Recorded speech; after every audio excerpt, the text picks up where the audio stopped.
Sekarang di Arab Saudi wanita laki-laki sudah tidak diperiksa lagi masuk ke kamar hotel, booking hotel, walaupun nggak ada buku nikah silakan. Dan bahkan sekarang kewajiban memakai jilbab di Arab Saudi sudah dicabut. Syekh Abdullah Al-Mutlaq mengatakan tidak harus memakai jilbab gaya Saudi, dan itu benar. Kita orang Islam tidak harus memakai jilbab gaya Saudi, pakai abaya. Abaya itu baju yang diletakkan di atas sehingga kainnya langsung begini. Jadi kain diangkat ke atas, taruh di atas apa? Kepala.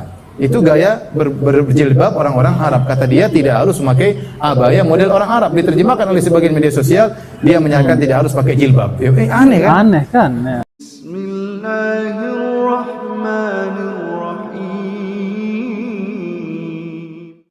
Assalamualaikum warahmatullahi wabarakatuh. Alhamdulillahirabbil alamin. Assalatu wassalamu ala nabiyyina Muhammadin wa ala alihi washabbihi ajma'in. Amma ba'du. Teman-teman yang dimuliakan oleh Allah Subhanahu wa taala, kita bertemu kembali di channel Cahaya Hidayah.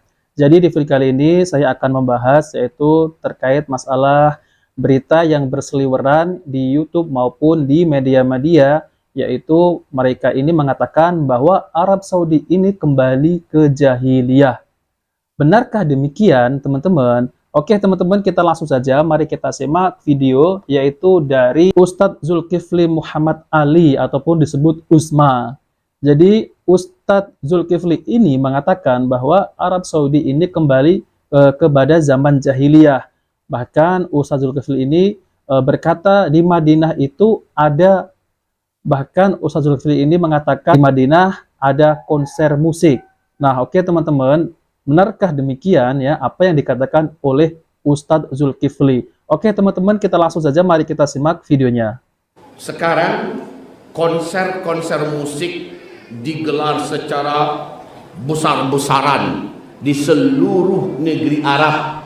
Dan yang paling terakhir membolehkan dan bahkan merestui, bahkan mensponsori musik-musik raksasa adalah Arab Saudi sendiri. Jadi teman-teman ya, Ustadz Zulkifli ini mengatakan bahwa konser-konser musik itu digelar di seluruh negeri Arab, ya. Bahkan Ustadz Zulkifli ini tidak mengatakan Mekah dan Madinah, berarti seluruh negeri Arab ya. Oke, mari kita lanjutkan. Sebelumnya Pak, Uni Emirat Arab, Bahrain, Kuwait dan lain-lain udah lama jahiliyah. Arab Saudi belakangan ini begitu cepat menjadi jahiliyahnya. Sekarang Arab Saudi bahkan di Madinah pun membuat konser musik raksasa. Nah, katanya di Madinah pun membuat konser musik raksasa. Oke, mari kita lanjutkan. Benarkah demikian ya? Menghadirkan penyanyi-penyanyi India, penyanyi-penyanyi goyang perut, penyanyi-penyanyi Eropa, menyanyikan penyanyi-penyanyi pop, dangdut dan sebagainya. Bahkan yang K-pop dari Korea itu pun juga diundang, penyanyi-penyanyi rock.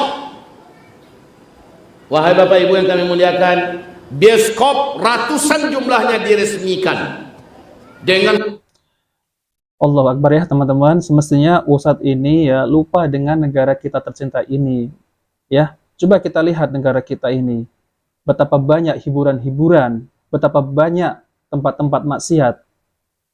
Kita lupa. Bahkan nanti kita akan cek ya, benarkah demikian Arab Saudi ini di Madinah ini mengadakan konser ya? Bukankah Mekah dan Madinah ini adalah negeri yang bertauhid, jauh dari penyembah kubur, jauh dari bid'ah, khurafat? Kok bisa di sana diadakan konser? Standar internasional, bioskop-bioskop boleh wanita laki-laki masuk ke dalam, boleh berpasang-pasangan. Sekarang di Arab Saudi wanita laki-laki sudah tidak diperiksa lagi masuk ke kamar hotel, booking hotel, walaupun nggak ada buku nikah silakan. Wanita sudah bebas jalan sendiri, safar sendiri, sudah boleh bekerja di hotel-hotel, sudah boleh kerja di pantai-pantai, sudah boleh kerja di mana-mana saja. Dan bahkan sekarang kewajiban memakai jilbab di Arab Saudi sudah dicabut. Astagfirullah ya teman-teman, ini semuanya adalah fitnah. Dan saya pernah membantah, yaitu video ini ada di Islam Populer ya. Jadi Ustadz ini melihat di YouTube.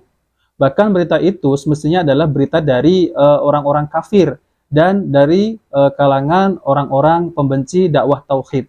Jadi teman-teman yang dimuliakan oleh Allah SWT, banyak yang beredar di media sosial ya. Sekarang ini banyak yang menyerang pemerintahan Arab Saudi bahwa Arab Saudi ini telah kembali ke zaman jahiliyah dan mereka ini tidak bisa membantah tentang dalil-dalil. Maka dari itu mereka akan mengumpul dengan fitnah-fitnah dan disebarkan di seluruh dunia untuk memburuk-burukkan pemerintahan Arab Saudi. Walaupun pemerintahan Arab Saudi ini ya teman-teman banyak kekurangan, namun juga banyak kebaikan.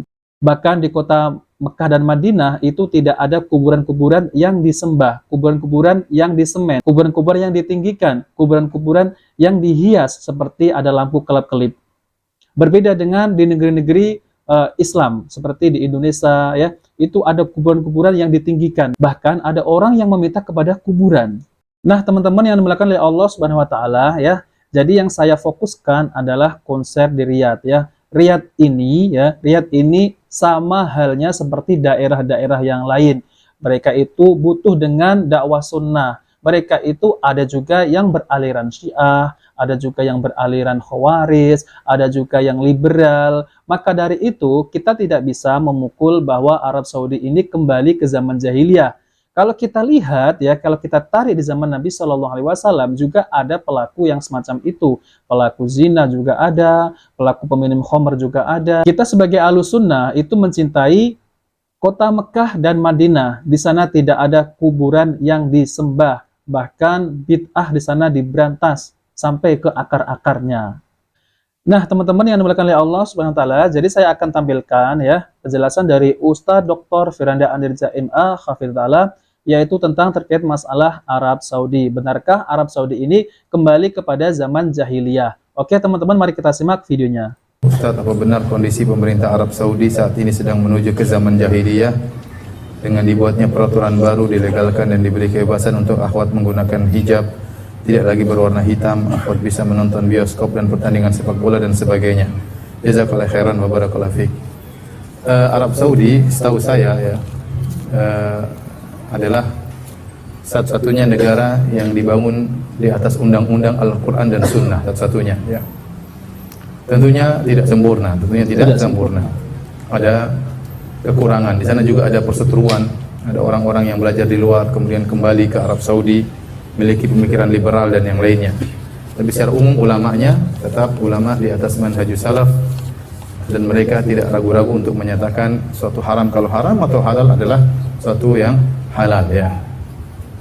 Tapi tentunya ada kekurangan-kekurangan, namun kekurangan tersebut tidak sebagaimana digembar-gemborkan oleh berita-berita seakan-akan dibuka bioskop di mana-mana. Itu tidak benar ya. Ada sebagian kota mungkin di Riyadh ya. Yang setahu saya di Riyadh dibuka ya, ada. Itu tidak ingkari ya. Memang itu ada dan itu kesalahan ya.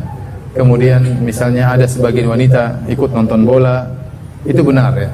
Ada sebagian tidak rame-rame seperti digembar-gemborkan.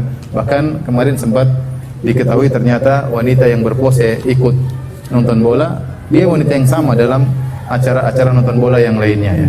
Mereka itu saja orang-orangnya, sehingga mereka ingin menjadikan suatu hal yang yang seakan-akan sudah tersebar di Arab Saudi. Sampai sekarang contohnya Arab Saudi membolehkan wanita untuk menyetir mobil, dan itu memang secara syariat tidak ada larangan. Tetapi toh di Madinah pun tidak ada wanita nyetir mobil. Artinya secara aturan boleh, tapi mereka tidak mengerjakan. Intinya secara umum tidak ada namanya tempat perzinahan, tidak ada tempat minum khamar. Masih menurut saya adalah masih negara yang terbaik, karena satu-satunya negara yang dibangun di atas undang-undang Al-Quran dan Sunnah ya. Oleh karenanya para qadhinya, para hakimnya adalah ahli dalam syariah. Kalau saya pergi ke kantor pengadilan, di situ letakkan buku-buku para ulama, karena mereka mengambil hukum dari buku-buku para ulama. Adapun kekurangan ada yang ada, itu tidak kita ingkari ya. Tentunya mungkin kita kasih uzur. Mungkin kalau saya boleh memberi uzur kepada pemerintah Arab Saudi, mungkin dia punya politik tersendiri menghadapi tekanan global dari berbagai macam negara luar. Mungkin dia menempuh kemudaratan yang lebih ringan dalam rangka menolak kemudaratan yang lebih besar. Kita tidak tahu ya. Tapi kalau kita bilang ada kekurangan, ada kekurangan. Kita tidak mengatakan Arab Saudi adalah negara yang maksum ya. Negara yang juga punya kekurangan ya, dengan berbagai macam kondisi sekarang, tapi kelebihannya masih terlalu banyak. Wallahu a'lam bishawab. Adapun mengatakan negara Arab Saudi sedang menuju jahiliyah, ini agak berat ya. Ini perkataan yang sangat apa? Berat. Kalau dia sedang menuju jahiliyah, yang lain semua jahiliyah berarti kalau begitu. Kalau dia sedang menuju jahiliyah, berarti yang ada sekarang semuanya di zaman apa? Jahiliyah. Adapun mengatakan sekarang kita di zaman jahiliyah, tidak bisa, tidak gampang mengatakan kalimat seperti itu, sementara Islam berkembang di mana-mana, bahkan di negara Eropa juga Islam mulai apa? Berkembang. Kemudian kita mengatakan ada negara menuju jahiliyah, agak berat. Ya, namanya pertentangan, perdebatan antara kebenaran kebatilan ada di mana-mana, bahkan di Arab Saudi. Ulama begitu banyak mengatakan haram, tiba-tiba ada satu orang nyeleneh mengatakan oh itu tidak apa-apa, nggak pakai jilbab. Itu yang diangkat-angkat oleh media. Padahal di sana tidak ada seperti itu. Cuma satu orang ini yang keluar di media kemudian digembar-gemborkan. Ya, contoh seperti kemarin pernyataan sebagian ulama, Syekh Abdullah Al-Mutlaq mengatakan tidak harus memakai jilbab gaya Saudi, dan itu benar. Kita orang Islam tidak harus memakai jilbab gaya Saudi, pakai abaya. Abaya itu baju yang diletakkan di atas sehingga kainnya langsung begini. Jadi kain diangkat ke atas, taruh di atas apa? Kepala. Itu gaya berjilbab orang-orang Arab. Kata dia tidak harus memakai abaya model orang Arab. Diterjemahkan oleh sebagian media sosial, dia menyatakan tidak harus pakai jilbab. Aneh kan? Aneh kan? Ya. Padahal tidak harus berjilbab dengan model gaya orang Arab Saudi, dan tidak ada ulama yang mengatakan harus berjilbab dengan model Arab Saudi. Ya. Yang penting menutup aurat, yang penting syaratnya dipenuhi, kemudian menutup aurat, tidak membentuk tubuh, anggota tubuh, tidak tembus pandang, maka sudah sah jilbab tersebut. Tidak memakai pakaian yang sangat menarik perhatian, maka sudah sah jilbab tersebut, sudah syar'i. Tidak harus berwarna hitam, tidak harus memakai model seperti modelnya orang Arab. Tapi diterjemahkan di sebagian media, pangeran atau ulama mengatakan tidak mengapa tidak pakai jilbab. Ini tentunya jauh dari apa yang kita kenal dari kerajaan Arab Saudi.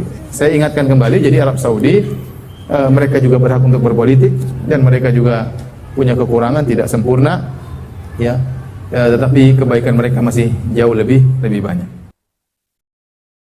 Nah, teman-teman, demikianlah ya penjelasan dari Ustadz Dr. Firanda Andirja MA Hafizallah, yaitu tentang terkait masalah benarkah Arab Saudi ini kembali ke zaman jahiliyah. Allahu Akbar ya teman-teman. Dan kita ini memang ada di zaman fitnah, yaitu fitnah di mana-mana menyebar. Kita tahu kan teman-teman ya siapa-siapa mereka itu yang telah membenci pemerintahan Arab Saudi dengan menyebar berita hoax. Dan nanti saya akan bahas lagi, yaitu tentang terkait masalah ada orang-orang kafir itu masuk ke Madinah. Itu nanti pembahasannya di video yang akan datang ya teman-teman. Jadi semestinya saya capek ya menanggapi seperti ini ya teman-teman. Capek semestinya. Ya, karena banyak sekarang ini akun-akun yang menyerang Arab Saudi. Dan saya tidak mengatakan Arab Saudi ini maksum ya. Ingat, saya mengatakan Arab Saudi ini juga ada kesalahan, namun kebaikannya itu banyak. Arab Saudi ini pemegang yaitu 2 kota suci, Mekah dan Madinah. Di sana itu ditegakkan hukum sesuai dengan Al-Quran dan Sunnah Nabi SAW. Dan di sana tidak ada yang namanya perbuatan syirik, penyembah kubur, peminta-minta kepada kuburan. Tidak ada kuburan yang ditinggikan. Di sana itu murni, yaitu mengagungkan Allah Subhanahu wa Ta'ala, tidak mengagungkan kuburan-kuburan yang dianggap kuburan keramat. Nah, teman-teman, jadi saya tidak mau panjang lebar tentang terkait masalah ini. Sudah cukup penjelasan dari Ustaz Dr. Firanda Andirja MA Hafizallah. Nah, oke teman-teman, jika video ini bermanfaat, jangan lupa like dan subscribe di channel Cahaya Hidayah. Wabillahi taufiq wal hidayah. Wassalamualaikum warahmatullahi wabarakatuh.